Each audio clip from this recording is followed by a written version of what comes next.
Hi everyone, Lisa here with Down to Earth Gardening and Design. Welcome to our video today in which we are going to be planting and naturalizing some daffodil bulbs.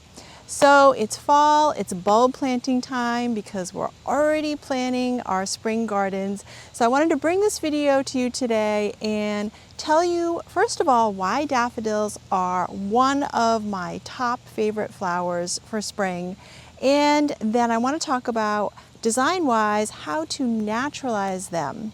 Because naturalizing is a fun way to mimic nature, and you can do some great plantings in your lawn, on your hillsides, woodland gardens, on some stream banks, or even naturalize them in your garden. So that means kind of mimicking nature. So we're going to be planting them in groups, and they are not going to be symmetrical because nothing in nature is symmetrical. So they're going to be in some pretty drifts, and there's two easy ways to naturalize your daffodil bulbs that I'm going to show you today. All right, so let's talk about daffodils quickly, and I'll tell you why they're my favorites. So these are the bulbs, and they grow well in planting hardiness zones 3 through 9. By the way, I'm in hardiness zone 6B currently. I'm in Connecticut.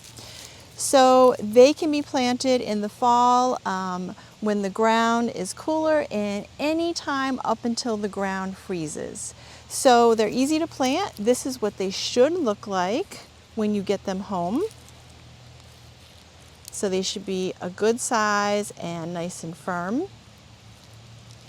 Now they do like partial to full sun, so a minimum of 4 to 6 hours sun per day. And they should be planted in well-draining soil. So if they're going to be planted in a spot that does not have well-draining soil, you might need to do a little bit of amending. So I'm planting and naturalizing them in my garden today. We've done a lot of garden prep here, but I'm still going to add a little bit of fertilizer, and I'm going to show you how to do that in a minute. They come in so many different colors, shapes, and sizes. So I'm going to be planting some different ones, some new varieties for me today. And I love to add to my daffodil collection every year, and I look forward to seeing them in the spring.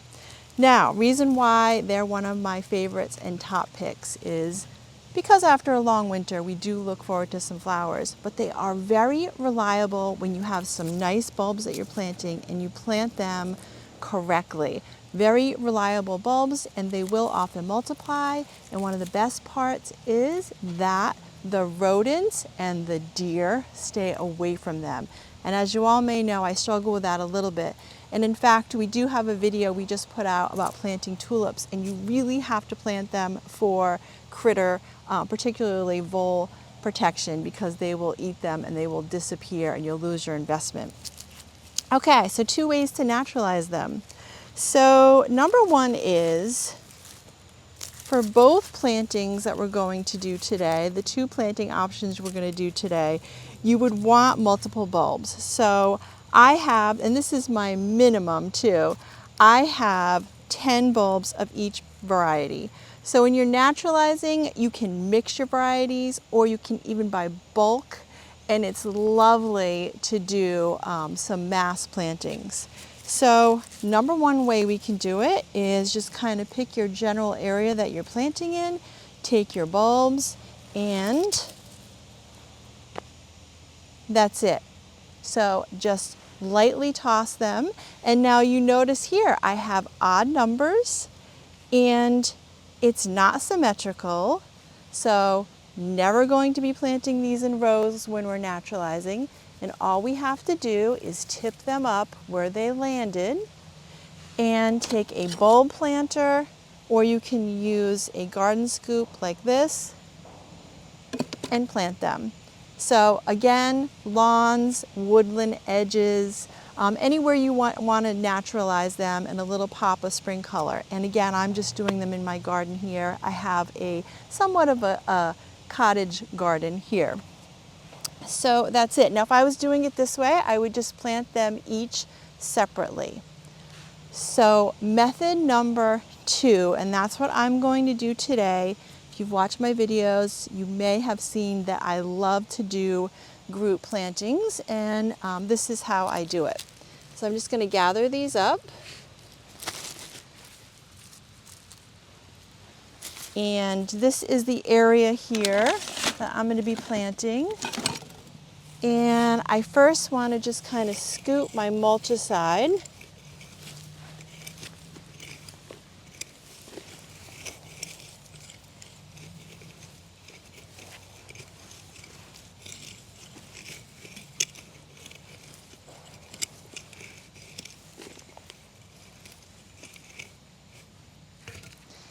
And then I'm going to dig down. Now your bulbs, your daffodil bulbs, need to be planted pointy side up.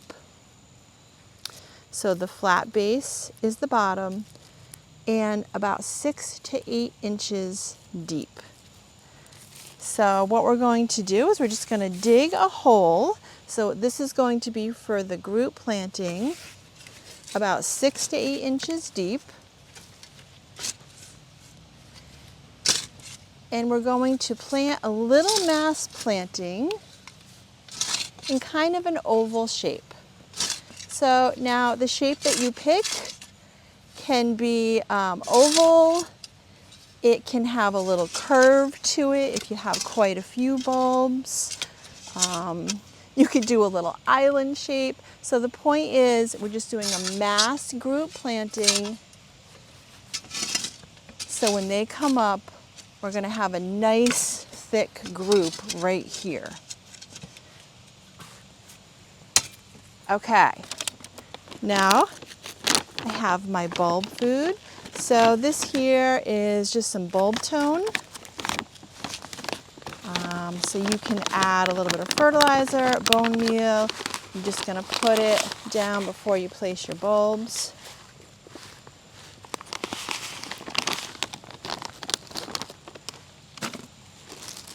And then I'm going to get out my 10 bulbs. At the end of the video, I'm going to show you the varieties that I planted today in case you're interested. So I have 3 different kinds here. And I'll show you now. This is the one that I'm planting. And again, I have 10 of these. So it's a split corona style daffodil with a coral pink cup surrounded by white petals. So I can't wait to see this one.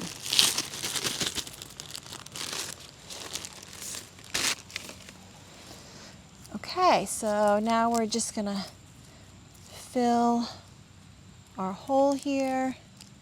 Remember, irregular, no rows. You're not going to worry too much about spacing. We're just going to nestle them in there. And that's it. We're just going to cover them, give them a little water, and wait for spring.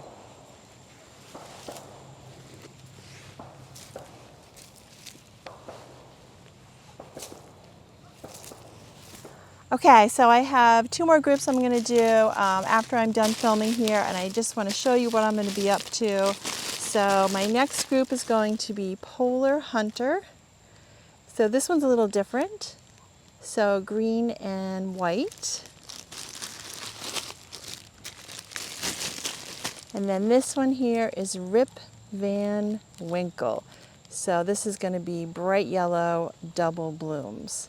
So cannot wait to see these in the spring. So stay tuned and I'll try to bring you an update in the spring. But in the meantime, I have a lot more fall gardening to do. So thanks for joining me today. And if you liked our video, give us a thumbs up. Give us a thumbs up and subscribe to our channel because we have a lot more gardening coming your way.